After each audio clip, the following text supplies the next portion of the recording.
बिस्मिल्लाहिर्रहमानिर्रहीम। अस्सलाम वालेकुम माय डियर स्टूडेंट्स। आज class second year chapter number 11 में टॉपिक है हमारा capacitance of parallel plate capacitor. इससे पहले हमने कैपेसिटर डिस्कस किया था कि व्हाट इज़ कैपेसिटर। उसके बाद हमने कैपेसिटेंस ऑफ कैपेसिटर भी डिस्कस किया था, C is equal to Q divided by V। आज हम capacitance of parallel plate capacitor. Let suppose अगर मैं यहाँ पे एक पैरेलल प्लेट कैपेसिटर सपोज करूँ, typical diagram of parallel plate capacitor. Let's suppose ये दो प्लेट्स हैं, ये दोनों प्लेट्स क्या है, न्यूट्रल प्लेट्स हैं, A और B। अब अगर हम इन प्लेट्स को क्या करें, किसी सोर्स के साथ कनेक्ट करें, वोल्टेज सोर्स के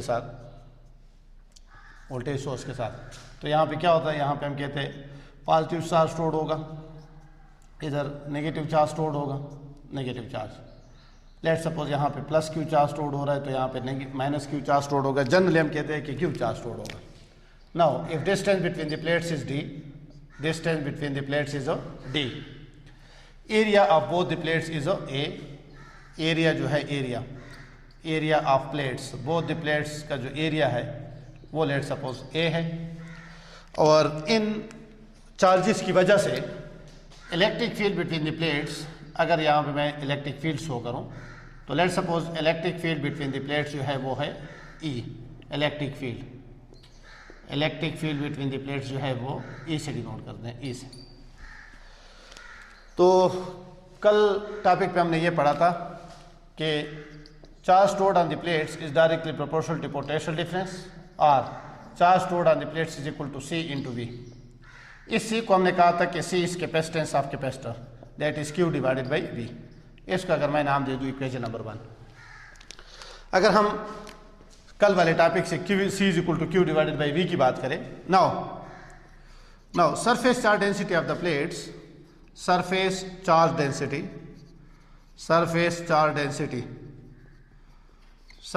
density of the plates, let suppose यहाँ पे टोटल चार्ज कितना स्टोर्ड है, Q चार्ज स्टोर्ड है, प्लस या माइनस। और एरिया ऑफ द प्लेट्स क्या है, एरिया ऑफ द प्लेट्स जो है वो A है। तो सरफेस चार्ज डेंसिटी किससे से डिनोट करते हैं, लेट सपोज सिग्मा से डिनोट करते हैं, और ये इक्वल हो जाता है Q divided by area, charge stored per unit area. और in other words Q is equal to ये हो जाएगा सिग्मा इंटू A। इसको नाम दे दिए equation number 2। Also we know that potential gradient, हमने एक टॉपिक पढ़ा था कि E is always equal to V divided by D, और in other words potential difference between the plates is equal to V into D। ये let suppose equation number 3।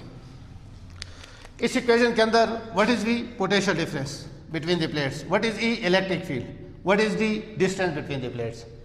अब अगर हम ये दो इक्वेशन नंबर उसमें पुट करें, इक्वेशन नंबर 1 में, तो ये आ जाएगा हम लिखेंगे put equation number 2 and equation 3 in equation 1। तो capacitance of capacitor C is equal to Q की जगह पे आ जाएगा sigma into A divided by, ये आ जाएगा E इंटू D, ED। ये इक्वेशन नंबर 4 नाम दे देते। अब electric field intensity between the plates अगर ये हम कर लें, no according to Gauss's law की एप्लीकेशन में हमने एक एप्लीकेशन पढ़ी थी। According to Gauss's law, electric field intensity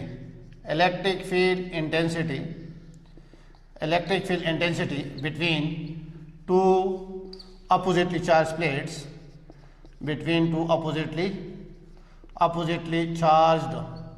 oppositely charged plates is given by electric field intensity according to Gauss's law. Electric field intensity between two oppositely charged plates is given by E is equal to sigma divided by epsilon naught। ये equation number 5। ये Gauss's law की application में हम ये topic पढ़ चुके हैं कि electric field intensity between two oppositely charge plates is given by sigma divided by epsilon not. अब इस E की जगह अगर हम ये पुट करें, पुट इक्वेशन 5 इन इक्वेशन 4, तो capacitance of capacitor with capacitance of capacitor is given by sigma A divided by D यहाँ पे जो ई है, ई की जगह अगर हम ये पुट करें तो ये sigma divided by epsilon not है। ई यहाँ पे डिवीजन फॉर्म में है, अगर मैं इसको मल्टीप्लिकेशन फॉर्म में लिखूँ तो एप्सिलॉन डिवाइडेड बाई सिग्मा। अब ये जो सिग्मा है सरफेस चार्ज डेंसिटी ये cancel, capacitance of capacitor is equal to sigma epsilon A divided by D. So ये इक्वेशन नंबर 6। और ये कौन से केस के लिए, मैं यहाँ पे इसके साथ लिख लेता हूँ VAC। In case of vacuum, in case of vacuum हम कह सकते हैं कि capacitance of this capacitor depends upon 3 factors. Number first, capacitance is a capacitance of capacitor from this equation number 6 depends upon 3 factors: nature of the medium, area of the plates, distance between the plates. अब अगर हम इन the presence of medium की बात करें, now in the presence of medium, in the presence of dielectric medium or insulating medium, in the presence of dielectric medium between the plates,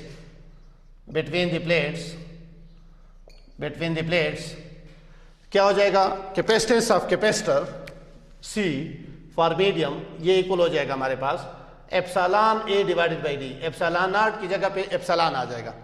अगर हम plates के दरमियान, लेट सपोज ये कोई plates है, चार्ज कैपेसिटर की 2 प्लेट्स है, और इन प्लेट्स के दरमियान में हम अगर क्या रखें, कोई भी मीडियम रखें, लेट सपोज ये ब्लैक में शो कर रहा हूँ, ये हमने कोई मीडियम रखा हुआ है और इस मीडियम का जो परमिटिविटी है वो है एप्सिलॉन। तो epsilon you people know, epsilon R की हमने डेफिनेशन की थी कि epsilon R is always equal to epsilon divided by epsilon naught, और epsilon is equal to epsilon naught into epsilon R. अगर हम ये वैल्यू यहाँ पे पुट करें, so C in the presence of medium is equal to epsilon naught epsilon are A divided by D. ये equation number 7। अब यहाँ से हम कह सकते हैं कि भाई C for medium is directly related to epsilon R, relative permittivity of the medium. Number second, C, capacitance of capacitor is directly proportional to area of the plates. Capacitance of capacitor is inversely proportional to distance between the plates. ये 3 factors है जिस पे हम क्या कर सकते हैं, इसको हम एप्सिलॉन आर भी लिख सकते हैं। अगर हम इसमें बात करें तो हम यूं भी लिख सकते हैं, C is directly proportional to just epsilon. Epsilon mean permittivity of the medium, epsilon R mean relative permittivity of the medium. अच्छा, अगर हम इन दोनों चीज़ों को कंपेयर कर लें, इक्वेशन नंबर 7, इक्वेशन 7 में capacitance of capacitance in the presence of medium between the plates, equation number 6 में capacitance of capacitor without you can say medium between the plates in case of vacuum between the plates. अगर हम इन दोनों को compare करना चाहें कि भाई capacitance किस केस में कम ज़्यादा होगी, तो इसको हम कुछ यूँ लिख सकते हैं, देखें C for medium is equal to, इनमें से अगर मैं एप्सिलॉन आर को बाहर लिखूं और ये ब्रैकेट में लिखूं epsilon naught A divided by D, तो ये हम लिख सकते हैं C for medium is equal to epsilon R और C फॉर वैक्यूम। ये जो ब्रैकेट के अंदर है इसको हम C फॉर वैक्यूम कह सकते हैं इक्वेशन नंबर 6 को देखते हुए। अब इन दोनों को यहाँ से अगर आप देखें, इस इक्वेशन से हम ये कह सकते हैं, इक्वेशन नंबर 8 मैं नाम देता हूँ, इक्वेशन नंबर 8 में एप्सिलॉन आर की वैल्यू हमेशा क्या होती है, ग्रेटर देन 1 होती है, ऑलवेज। एप्सिलॉन आर की वैल्यू किसी भी डाइइलेक्ट्रिक मीडियम के लिए ग्रेटर देन 1 होती है। अगर एप्सिलॉन आर को मैं सपोज करूं 2, तो इसका मतलब होगा Cm is equal to 2 times of C vacuum. Capacitance of capacitor in the presence of medium always equal to twice to the capacitance of capacitor in case of vacuum between the plates if epsilon R is equal to 2। अगर मैं क्या कर लूं, epsilon R को suppose करूं कि let suppose 2 है, तो इसका मतलब होगा कि उस मीडियम के लिए जिसके लिए एप्सिलॉन आर की वैल्यू 2 होगी, मीडियम रखने की वजह से कैपेसिटेंस क्या हो जाएगी, वैक्यूम के मुकाबले में डबल हो जाएगी, वैक्यूम के मुकाबले में डबल हो जाएगी। अगर मैं एप्सिलॉन आर को 3 सपोज करूं, एप्सिलॉन आर को मैं 3 सपोज करूं 3, तो इसका मतलब है कि उस मीडियम के मौजूदगी में कैपेसिटेंस ऑफ कैपेसिटर जो है वो 3 time to capacitance of vacuum तक ज्यादा हो जाएगी। और जनरली हम क्या कह सकते हैं, जनरली हम यहां से कह सकते हैं कि C capacitance of capacitor when medium certain medium is inserted between the plates is always greater than C for vacuum by how many times? By epsilon r times. epsilon r times. अब epsilon r की value पे depend करेगा. अगर epsilon r की value 10 है तो capacitance of capacitor 10 time increase करेगी. अगर epsilon r की वैल्यू है लेट्स सपोज 5 तो मीडियम रखने की वजह से कैपेसिटेंस 5 टाइम इंक्रीज करेगी and so on and so on. और इस इक्वेशन नंबर 8 को हम कुछ यूं भी लिख सकते हैं कि C for vacuum is equal to, अगर ये इस तरफ ये उस तरफ चला जाए, C for medium divided by epsilon r. और इस इक्वेशन का मतलब ये होगा, इस इक्वेशन का, कि इन case of vacuum capacitance is always less than capacitance of the same capacitor when there is certain medium between the plates. By how many times? By epsilon r times. epsilon r times. मतलब कि vacuum के case में capacitance of the capacitor क्या होगी? Less होगी from the capacitance of capacitor when there is certain medium between the plates. By how many time? By epsilon r time. और इस equation से फिर हम यूं भी लिख सकते हैं एप्सिलॉन r की डिफिनेशन कि C for medium divided by C for vacuum. Epsilon r के लिए हमारे पास मुख्तलिफ डिफिनेशंस, मुख्तलिफ हम इसके लिए मैथमेटिकल इक्वेशन आप देख चुके हो. सबसे पहले हमने क्या देखा था? जब हमने एप्सिलॉन r को डिफाइन किया था तो epsilon r is equal to epsilon divided by epsilon naught. फिर सेकेंड नंबर पे हमने एप्सिलॉन r के लिए मैथमेटिकल इक्वेशन लिखी थी कि it is ratio of force between two charges in case of vacuum between the charges to force between two same charges when there is certain medium. F vacuum divided by F medium. फिर इसके बाद हमने कहा था epsilon r also equal to electric field intensity in case of vacuum divided by electric field intensity in case of medium around the charge. फिर epsilon r के लिए हम ये इक्वेशन भी लिख सकते हैं पोटेंशियल डिफरेंस या electric potential in case of vacuum to electric potential in case of medium. और अभी हमने ये जो इक्वेशन लिखी है कि भाई epsilon r is equal to C medium divide by C vacuum. यहां से हम कह सकते हैं कि भाई मीडियम रखने से कैपेसिटेंस की वैल्यू क्या हो जाती है? इंक्रीज कर जाती है. Capacitance of the capacitor between the plates increase कर जाती है जब हम मीडियम रखते हैं. यहां पे अगर हम देखें तो C for vacuum is always less than C for medium. Force between two charges in case of vacuum between the charges is always greater than force between two charges when there is certain medium between the plates. दो charges के दरमियान medium रखने से, दो charges के दरमियान Q1 और Q2, इन दो चार्जेस के दरमियान फोर्स मीडियम रखने की वजह से क्या हो जाती है? Force become less, force is reduced, force become reduced, force is decreased. Force जो है कम हो जाती है जब हम कोई मीडियम रखेंगे.